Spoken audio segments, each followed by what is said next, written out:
Alors, je suis Denis Cormier, je suis professeur de comptabilité à l'École des sciences de gestion de l'UQAM, Université du Québec à Montréal. Alors, mon parcours, j'ai fait des études de master à UBC, l'Université de la Colombie-Britannique, un doctorat à l'Université de Mons, Belgique, en sciences économiques.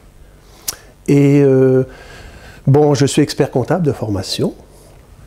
Maintenant, j'ai toujours rêvé d'être professeur d'université, ce que j'ai réalisé.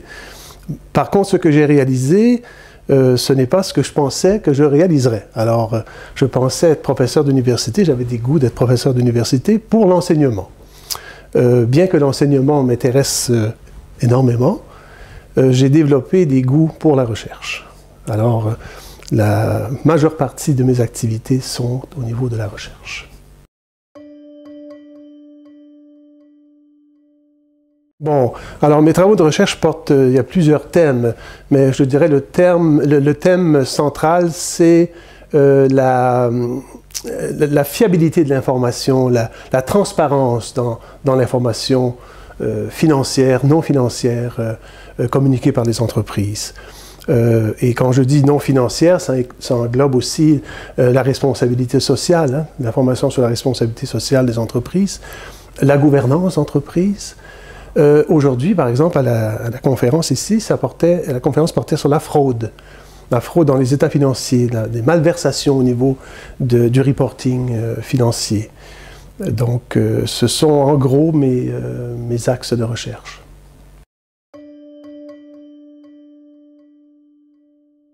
Alors, sur le plan théorique, évidemment, on ajoute à la littérature dans le domaine finance, comptabilité, même gestion des organisations. Par exemple, je m'appuie sur des théories comme la théorie de la légitimité de l'entreprise, la théorie institutionnelle, les théories économiques. Donc là-dessus, on ajoute à des travaux antérieurs. Mes recherches sont essentiellement empiriques, donc ce sont des données d'archives qu'on utilise. D'ailleurs, ce n'est pas toujours facile au niveau des données, puisque si vous parlez par exemple de la divulgation environnementale des entreprises, il faut coder tout ce beau discours. Donc il faut des grilles de codage, il faut des assistants de recherche. On embauche plusieurs assistants de recherche. Donc ça c'est au niveau empirique. Au niveau utilité, c'est peut-être une tradition en Amérique du Nord, dans mon domaine, dans la comptabilité. Nous essayons de rayonner au-delà de la communauté scientifique.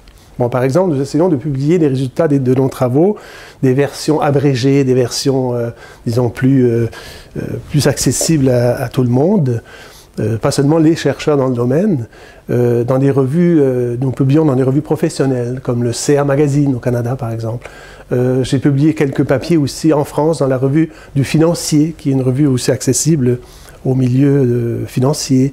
Donc, nous avons ce souci de ne pas seulement publier des articles pour la communauté scientifique, mais aussi pour la communauté des affaires, pour la communauté des analystes financiers, etc. Il faut dire aussi, j'ajouterais que je suis titulaire d'un laboratoire de recherche, d'une chaire de recherche qu'on appelle, et le principal partenaire, c'est l'Autorité des marchés financiers du Québec. Donc, eux, ils ont évidemment des préoccupations de ce genre. Hein. Ils aiment bien qu'on ait des textes qui soient accessibles à leur personnel et aussi pour leur prise de décision au niveau des marchés financiers, de la réglementation des marchés financiers.